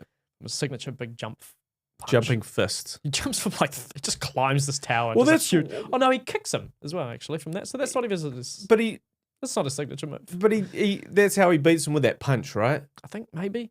Anyway. Yeah. What's weird about it is that, like, dealing this blow, he climbs all the way up to this thing and he goes, and he comes flying down and gives him a punch. And I was like, I think it's a kick. Was it a kick? That's what my confusion is. I think he kicks him in the face and either or, the fact that he is coming down from such a great height would make it very easy for Brian to step out the way. Wrestling rules again. He's supposed to stand there, so he stays there. Yeah. I was like, okay, he really saw this one coming and he just watched it right till the end. I think at this point also Jin has got his power gloves. He does have his power gloves, and he literally calls them power gloves, doesn't he? Yeah, I think they don't call them that in the fucking games. Nintendo power gloves. Well, no, they're the ones he has from the games. They're pretty accurate. Yeah. They look almost exactly like what he's got from the games. And at that point I just thought, not everything needs a backstory. He could have just had them. So now he's kind of completed his signature look. Also, jumping ahead, like as he leaves, but he grabs like a jacket. I think that jacket is from like Tekken 4 or something. So they're going, oh yeah, he's got his Cool guy jacket. cool guard jacket. You Yeah. know, he's just so cool. But before that happens, it's just over an hour into the movie, and then the fighting movie devolves into soldiers shooting guns at the protagonist, and that's when I kind of just mentally clock out of like, Oh, absolutely. That's when I This was started about- checking Trade Me. yeah, then. this was about this was about punches and kicks, and at some point it's going to go back to punches and kicks. Yeah. So having the shooting thing is weird. I'm just kind of like peaking the mortality of Yeah. everyone there, and then just going like, oh no, actually, what if we took the guns away again? And I think that's happened in every single fighting game movie that we've covered, where guns get involved. Yeah. And then the whole thing's won by a big punch or a kick. Yeah. And so at this point, they've turned on Heihachi, and then Heihachi's like, hey, you need to save me. You know, Heihachi's a bad guy too. He kind of is, but then they try to make him a bit more sympathetic. Yeah. Be like, yeah, but I'm the lesser of two evils. Yeah, exactly. I didn't order your mum to be killed. I thought that you should just fight to the knockout, not the death. Yeah. Ain't that good? Yeah. You know, in this whole kind of capture, escape, get back to a fight Yeah. kind of side quest that they kind of go on before just getting to the next final matches. I feel like this is the point where it all falls down for most of these video game movies, Yeah. where they just do like this big kind of like, oh, let's just kind of do this action-y sequence with a lack of action, Yeah. and then get back to the story. And anyway, so after all that, Kazuya takes Heihachi out the back to shoot him like old Yeller. Yeah, or gets one of his jacks to do it because he doesn't want to get his hands dirty. Because he doesn't look. You know that if you're a supervillain, you never ever want to watch anyone die. No, That's well established from the James Bond and and Austin Powers films. you tell them Yeah. your evil plan, and then you walk away assuming it's They're gonna definitely going gonna to be executed dead. perfectly. By a inept lackey, far less powerful than yourself. Yeah. And so that's what they do here. But this was the weird part for me, and it makes sense by the end of this fucking dumb film, but it certainly makes no sense at the time. Yes. So Heihachi gets taken out the back, and one of the Jaxes is there, you know, gun raised, and Heihachi goes, I am Heihachi. I am Tekken. To be fair, he does deliver it Better than that. much better than Yeah, that. with real conviction. He's Yeah. a good actor. I am Tekken. He's really good at delivering those kind of Yeah. one-line things with a big punch Yeah. behind them, and you go like, "Ooh, yeah, acting." Yeah. But I was also like, okay, cool. And then we don't see it. Mhm. And then we cut to Kazuya Yep. walking away Mhm. as Heihachi blows up in an explosion. Yeah. But so where they were, where Jackson the Jackson Heihachi was, is just an explosion go. Yeah. As if, in theory, we are meant to believe that Jax was like the Jax army guy was like, hey, I ain't gonna shoot this guy in the head. I'm gonna blow him the fuck up. Yep. But hey, maybe I'm gonna blow myself up at the same time because of the size of this explosion. But that's cool. We'll really know he's dead then. Yep. See ya. And then he also mimics a line from, I think it's one of the game trailers for Tekken 5. Heihachi Mishima is dead. That's right. And that's actually said by Raven in the Right. games. Heihachi Mishima is dead. And at that point I was just like, whoa. He was pointing a gun at him, not a rocket launcher or a grenade. Yeah. This doesn't make any sense. What if he wanted the Jack to hold him there at gunpoint and he got another Jack to blow them up? Because, you know, he'd sacrificed Jacks. He's done it before. Yep. To make sure he's dead. I was just like, he blew up? That's all I was thinking. Yeah. I was like, what? It was just a gun. He blew up? Yeah. They blew him up? He reveals a giant like TNT under his robes Yeah. or something. Yeah. It was just weird. Like, you know, it would have made more sense if like that Jax had a grenade Yeah. and They show it. placed it on him. Yeah. and like pulled the pin and and then we cut or something. Anything. Not just Kazuya walking away, a giant explosion that's meant to be Heihachi behind him. And he goes, that sounds like a gunshot. So yeah, that was not good. Yeah. I guess just to wrap up the story, Kazuya, so basically he beats Brian. Is it which? Jin beats Brian. Yes, to win the tournament. But then Kazuya goes, no, the tournament's extending and I'm going to fight him. Yeah. Like, as opposed to, no, I'm going to shoot him now. Yeah. Shoot him dead now while he's depleted. Yeah. So with no energy. He can't do that on camera. I guess because the ratings would plummet.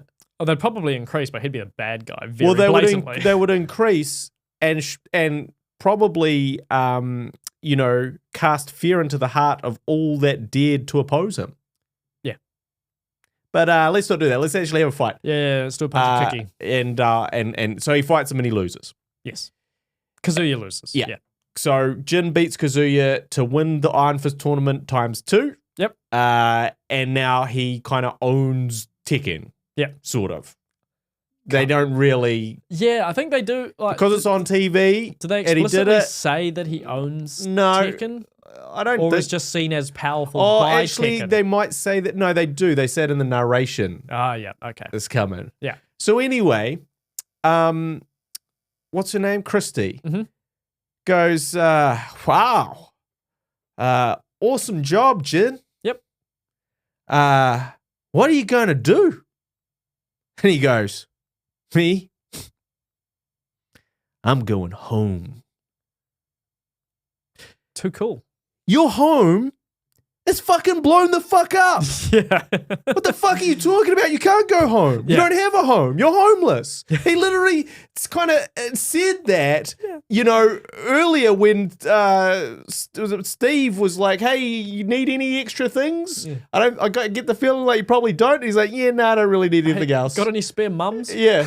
Got any spare mums or Houses? houses? No, don't. Okay, it's blow the fuck. So you're not going home. No. You're going to live on the streets of this dystopian future rather than at your newly acquired headquarters? Also, he's gonna go back to Anvil, which is the name of the area he lives in. You see, it's called Anvil because it's, I guess, controlled by the Jack Hammers. Like they call them Jack Hammers, Right. not just Jacks at some point. And So anyway, that was like one of the dumbest lines. That final or almost final line of the whole film was one of the dumbest lines of the whole film that absolutely made no sense.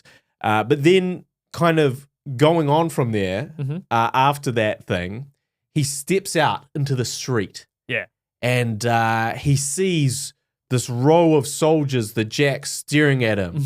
And he's like, what is up here? Am I going to get shot to pieces right now? yeah. But then they all form a orderly queue. Mm-hmm.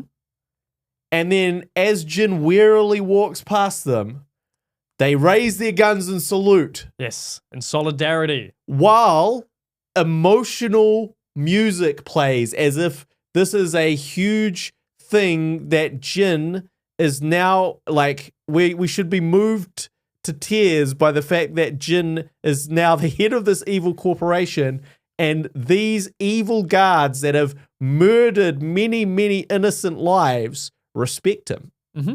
He owns an army of armed cops. Yep. Who have been abusing their power for many, many years. Who are literally responsible directly for the death of his mother. The whole reason he went on this hero's journey. Yeah. But we got emotional music, guys, so it's all good. He's going back to the woman that won't just make out with him.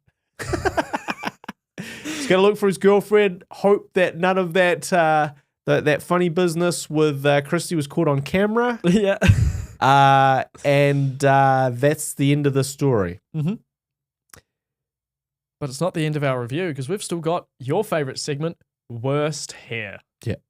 Got a few contenders, I reckon. We do. I've chucked 4 in. Yeah. Heihachi Yeah.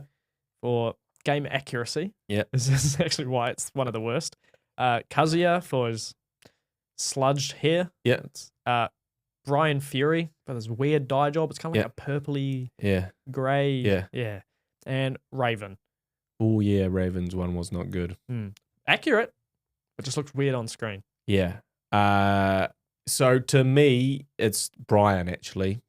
That grey hair, grey hair is disgusting. And only losers have grey hair. And you certainly don't want any person that ever is in a movie to have grey hair. That's for olds. Yeah. Yeah. So pathetic. So that's so to me, So hey not Heihachi? Hachi's fine. Hey Hachi's fine. Hey, he rocked it. He pulled it off. I was like, this looks fucking weird, but I was like, but somehow I'm on board. But when I saw Brian's grey hair, I was like, ugh. Yeah. It's got that vibe to it, doesn't it? For like Heihachi, I'm like, oh, they're trying. Yeah. But for Brian, I'm like, oh, they didn't. Yeah. So that's for me, Brian's worst hair. Brian Fury is the winner. I'll agree with you on that Okay. one. I was going to pick Heihachi. Yeah. I was like, you know what? It's kind of a vibe, I guess. Yeah. It's a mood. Fuck, we're young. He's got Riz. So now we're on to everyone's favorite segment, Don't You Know? So in 2011, the movie Tekken Blood Vengeance was released in response to this live-action movie, a film entirely in CGI inserted between video games Tekken 5 and Tekken 6 by the creators who were dissatisfied with this live-action adaptation. Understandably so. Yeah, so Katsuhiro Harada, director of the Tekken video game series, criticized the film and said that movie's terrible. Yeah. We were not able to supervise that movie. Yeah. It was a cruel contract. I'm not interested in it. It just doesn't exist. Just disregards it. Fair enough. Yeah. And so I was talking about how this was kind of a US-centric like setting and plot. This never got a cinematic release in the US. It was first shown in 2009 at like a US film festival thing in November of 2009. Then gave a cinematic release in Japan in 2010, and then it got DVD release in 2011. So this movie has been put as Tekken 2009, 2010, and 2011. That's what confused me. Yeah. You went looking for one of them, and it Years, was, I think it's most of them say 2010. I'm saying, well, since that's where the cinematic release was, that's yeah. And Chrissy put her pants on backwards. Yeah, which is good. It really clears up a mystery that I just couldn't fathom until you told me that. Yeah, I mean, it would have been weird cleavage if she was wearing them the right way. I guess they That didn't go down too. that much. Yeah, you'd hope. Yeah. Pretty accurate to the games in terms of the style of clothing that she adorns. So let's talk about the success of this movie and give our ratings. The budget of this movie. Yeah. Have a guess. Oh, I actually know it. Okay. 30 million. Wow, what an accurate guess. Yeah, which, because that is one thing I thought when I first, I was watching them run through this quite extensive dystopian set or setting, depending on whether they made it a set or whether they kind of went to a shitty area and then kind of techno-futuristic it up with some neon lights and shit. Yeah, I mean, there was some visual effects going on in this movie. Yeah. So. Either way, I was kind of like, fuck, this looks kind of expensive. Like, I was like, there's crowds of people. He's walking through all these slums and shit. Yeah. Everything's dressed. I was like, fuck, it looks like they spent a little bit of money on this. I was very disheartened to see that how much money they spent. $30 million. And the box office was $1.6 million. Deservedly so. Fucking rough, man. I think what confuses me about this movie is at any point that they thought this was going to be a success, that it was this script was worth the investment of $30 million, that there would be return on this $30 million, that when it went to that festival and whatever and then didn't get released in the US, I don't see how this could have ever not been what it is. It does give me similar feelings to The Legend of Chun-Li, but it's just got better action. I definitely give this the edge against Chun-Li. Yeah, for sure. But it's just got that vibe to it. And that had already come out. Yeah. So I think maybe that's also what it was. Is like, should we waste marketing on this? It's probably going to flop. Yeah. Like, you've already invested so much. This was a good idea when we started in 2008. or 7. when they got hints of wanting to do it in 2002. Yeah. It had been on the slate. And I think if you had have done one back then, in terms of a release time, in terms of peak popularity of the Tekken franchise, it probably was doing a lot better back then. However, could you have done it in terms of... I think the weird thing about all these video game adaptations is if you took all the hardcore fans of whatever that game is and you sent them all to go see the film, they wouldn't create a profitable film. Yeah. You know? The amount of interest in any one game, even if it's like, maybe with the exception being something like Super Mario, which has been only because it's been a touchstone for different generations of people over the course of 30 or 40 years. Yeah. That's a little bit different. Yeah. But when we're talking about like when the first Street Fighter came out or when this came out, we're not talking about generations of people. We're maybe talking about 5-10 years of people. And where that fandom, even if they all came out because they thought it was going to be great, which clearly they did not come out to this, is not going to amount to a successful film. But they keep on trying. Like, I feel Super Mario Brothers can't really be compared to these kinds of video game movies. Not only because of the success, but because of the type of appeal. Yep. If you compare it to things like just like other animated movies, you have to compare it to that in terms of like why it was so successful. Yeah. Super Mario Brothers being the IP that they used definitely helped. Yeah. But I think it could have been anything and still gotten pretty good. You know, even if it only made $500 million instead of over $1 billion that it has even made. if it wasn't the third highest grossing film of all time at the time of recording this podcast. Jesus Christ. You know, and I feel like when I've talked to people about that movie, I feel like I've been on the defensive of my opinion of that movie. Well, yeah. When I feel like it wasn't good. So like not to go back or anything and just but like other than I know that. I think people are using that as just a mask or just to blind themselves to the lack of anything else going on. It was all the animation and... It is the very definition of rose-tinted glasses. Yeah. Which is we are looking back on this thing that gave us all these things. Yeah. And because of that, we are not seeing that this is a not particularly good, well-plotted, thing.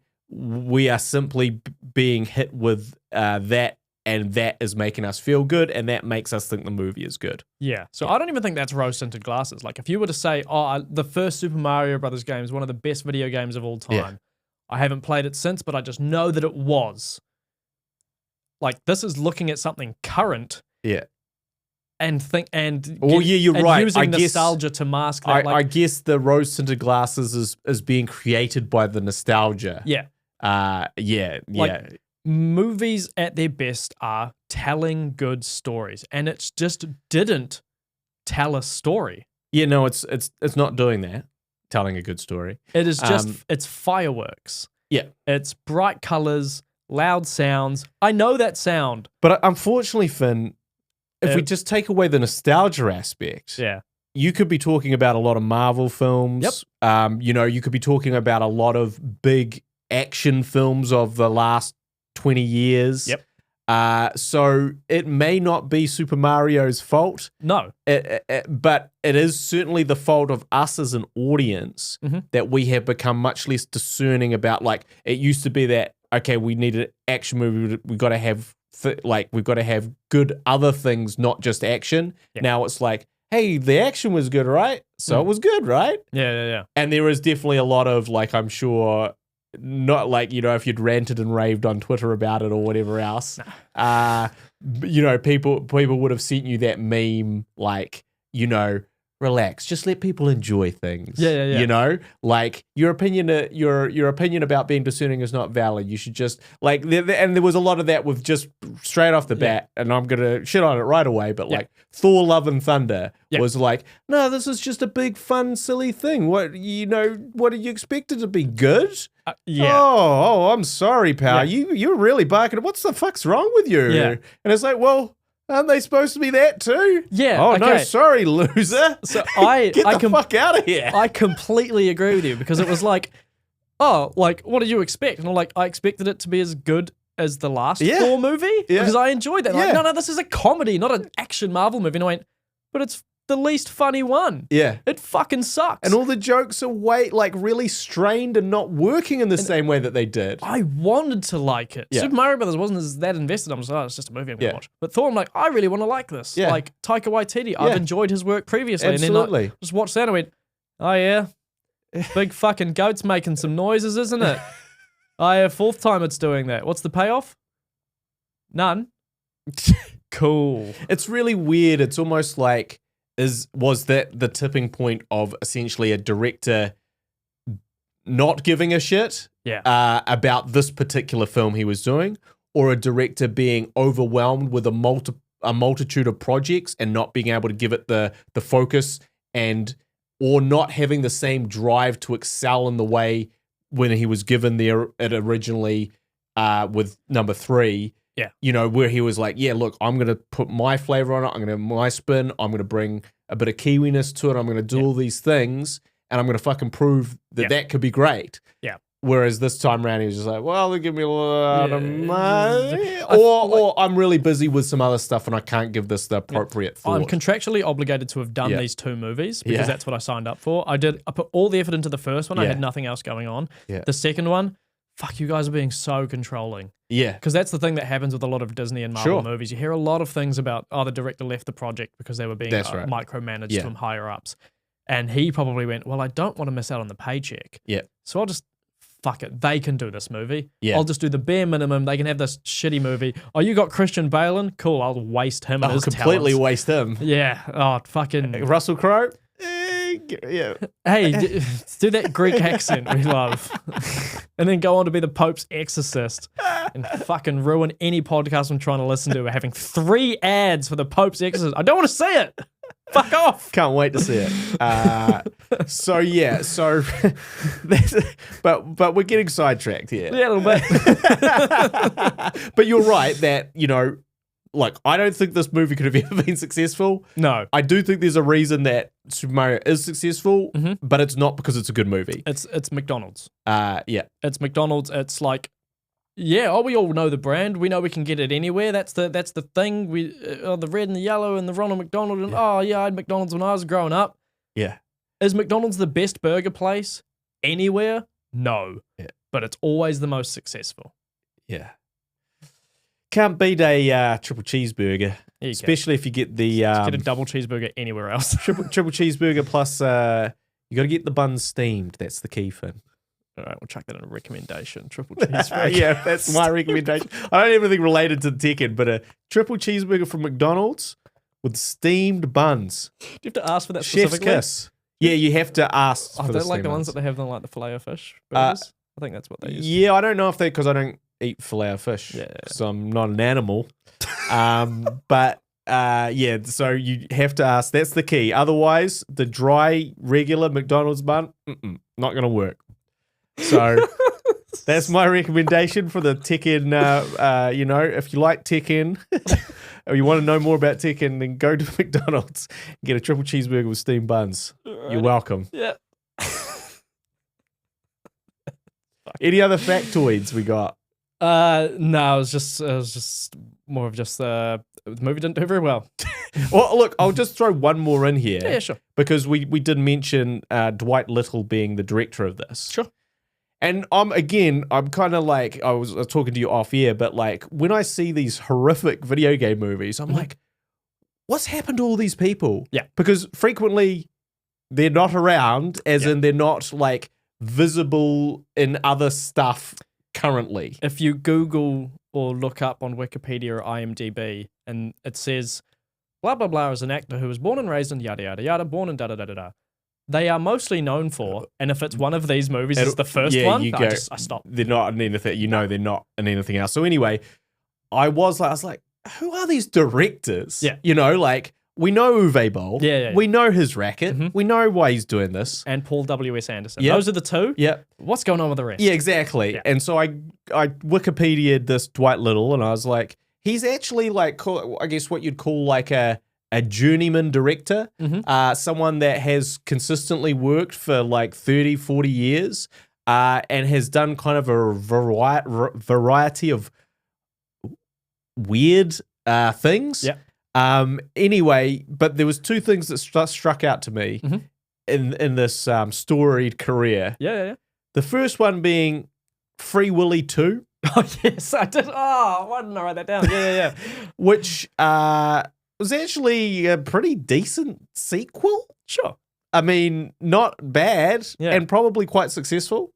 But the other one that he did was Halloween 4, The Curse of Michael Myers, which is kind of, it's very kind of well known in the Halloween fan, as a Halloween fan of the franchise, which I am, as the one where Michael Myers comes back after number 3, where they had a non-Michael Myers Halloween movie, which had no Michael Myers in it and was a huge flop. Right. And then they're like, shit, we need Michael Myers back. It's not Halloween without Michael Myers. Michael Myers, I think, was busy doing one of the Shrek sequels. He was voicing that, I believe. And so anyway, 4 was like, but 4 is kind of like a weird one where it's like, it's not really known as a return to form, but it was successful. Right. And because I guess it just put back in the thing that was missing from exactly. the And because it was so much better than that weird number 3. But Malibu Stacy has a hat now. Yeah. I guess is the comparison. Well, look, it's always like, at the end of these ones, they're like, how hard are they going to have killed him? And how are they then going to explain how he's not killed by that thing in the next thing? All of that like that sentence. Yeah. That's kind of why horror movies, especially franchises, just don't appeal to me. It's like, well, how are they going to do that same thing again? They and did, I'm like, they did some more creative things later on. But anyway, in this one, I can't even remember how he comes back. I think he just comes out of a coma or some shit. They just cast someone. Anyway, basically just he's back. Yeah. But that's the other film. That's probably his most successful film. But none of these films equate to Tekken, as in like, this is. Are there any transferable skills? Yeah, exactly. Yeah. No, and that's what's weird to me is that you go, who are we gonna get to? Because not normally, but quite often, people want to like, like when you get $30 million for a film. They don't look at one director to do it. No. And they don't pick one director out of a hat. They approach a bunch of different directors. No fucking idea why this guy was on the list. Yeah. But they're also like, kind of give me your pitch of what you would do. What are your ideas? How would you shoot it? What's your pitch for this film? How will you make it great? Square, triangle, square, circle, circle, hold right, X, sidestep, square, crouch. As I'm uncrouching, press triangle. That's what I'd do. Essentially they go, pitch me your take on Tekken. And this guy goes, well, look, I'll be honest with you guys. I don't even know what a Tekken is. But my kids play it, I think. And they go, you? And what have you done in the past? Free Willy 2 and The Curse of Halloween 4? Perfect. You're the perfect guy for this. I have kids that have played Tekken. I have kids that have seen Free Willy 2. Perfect. But yeah, you're the man for the job. Yeah. And it's just like, this is how we get these. Is because people kind of just go, this is the guy. I imagine it's just someone with a script in a street going, anyone want to direct Tekken? Oh, maybe. Any tickers? 30 million. 30 million. Oh, yeah, all right, I'll do it. It's weird. It's just weird because, yeah, some of these people, you're like, why did they get given this gig? Yeah, and they always claim, oh, yeah, I love the source material. I just really wanted to be faithful to it. And they just don't. Yeah, there's just a lie. Like the explanation of Steven D'Souza doing, or Souza or whatever, doing Street Fighter. Yeah. Made sense by the time we got through it, like he wrote it in one day. He kind of made it conditional that he would direct it. He he didn't want to direct. He wanted to direct. Yes. He didn't want to direct Street Fighter 2. Yeah. He wanted that opportunity, having been very successful just as a writer. Yeah. And so all of those things kind of add up. And you go, okay, cool. I understand how this Street Fighter exists in the world. But some of these, The Legend of Chun-Li, the one he directed another one, didn't he?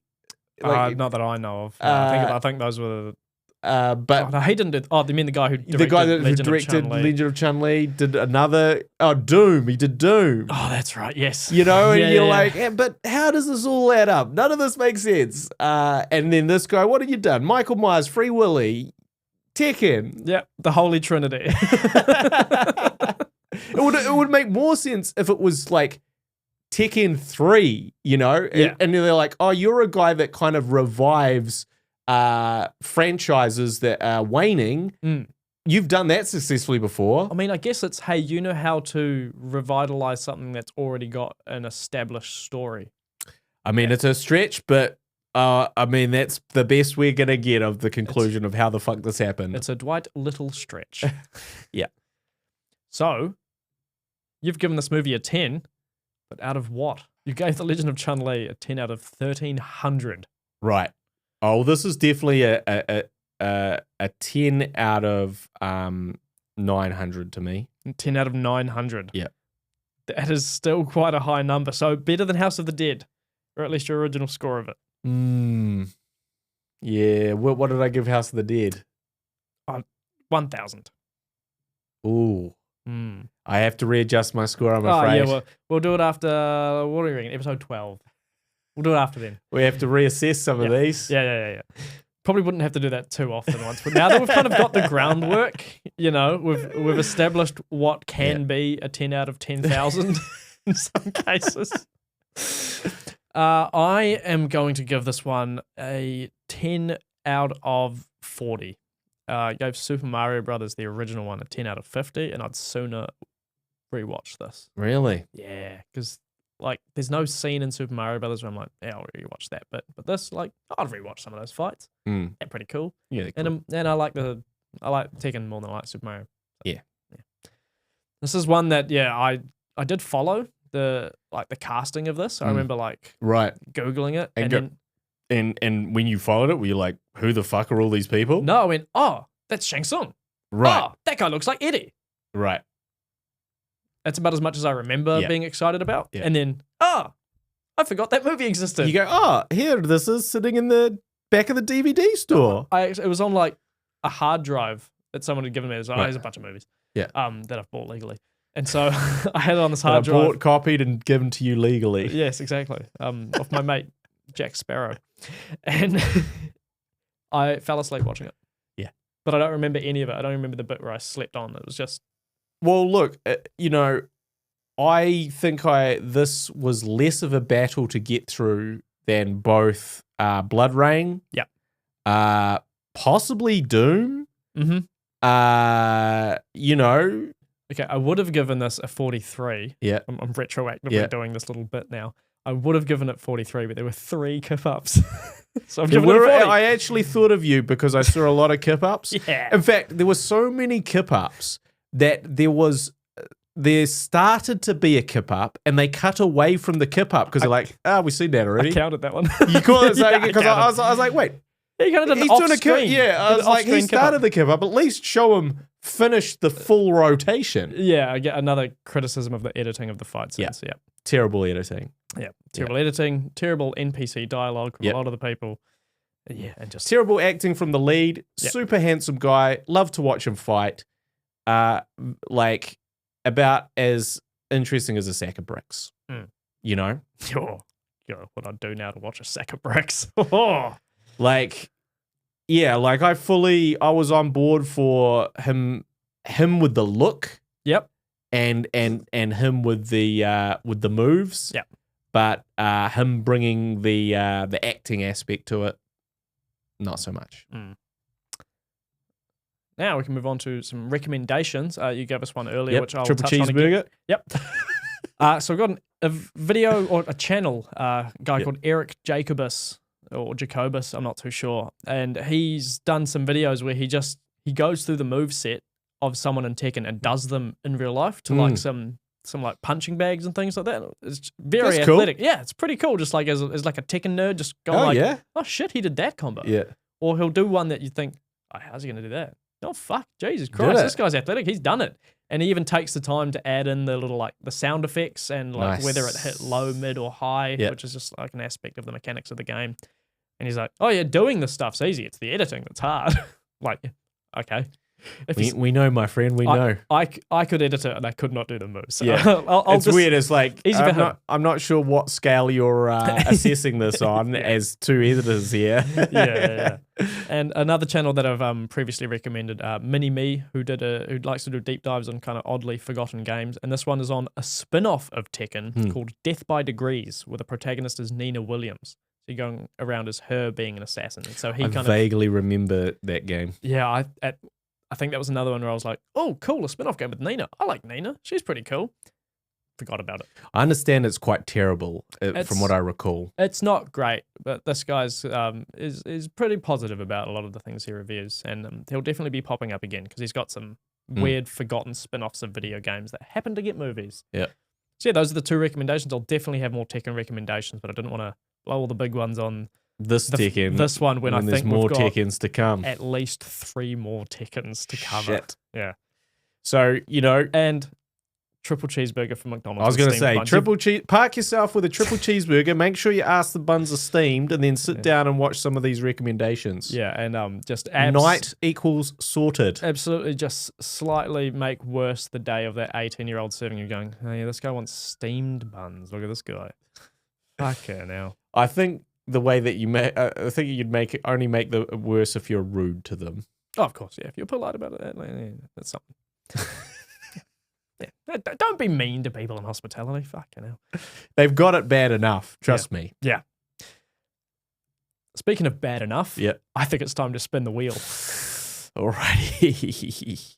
Please do the dishonors of spinning the wheel, guy. Alrighty. And let's hope for not another Tekken, not another Blood Rain. Not another fighting game. There's a way higher Fighting chance they would movie. like. Yeah. Okay. I don't want to get rid of all the good ones so quickly, obviously. Oh, Hitman. It's landed on Shit. Hitman Agent 47. I believe that's the second one. So we'll watch the first one, simply called Hitman. Lower your expectations. Unfortunately, I went to see this at the movies. Oh, no. All right, let's not give too much away. Yeah. But we'd just like to thank everyone for watching and listening. We really appreciate it. Please consider following us and using the links in the show notes or the description, and leave a good review if you want. It means a lot, and it means our little project can grow. Also, people might ask, we say, hey, check it out on YouTube. And they're like, well, why the fuck would I watch a podcast on YouTube? What is this? Well, the answer is because Finn expertly splices in clips from the movies while we talk. Yeah, giving a little visual context for what we're gives talking much about. more sort of context to some of the things when we can't sort of play them outright. And if you sort our videos by popular, you'll see just a random, silly little video I did link into the Super Mario Brothers movie. Bit of fun. Yeah. Got a little bit more traction than I expected. Not a lot, but more than I expected. I think this is only the beginning. Yeah, I think this is only the beginning. Let's hope that movie stays really relevant, so this will keep going. All right, thanks everyone. We'll see you next time when we cover Hitman. See you later.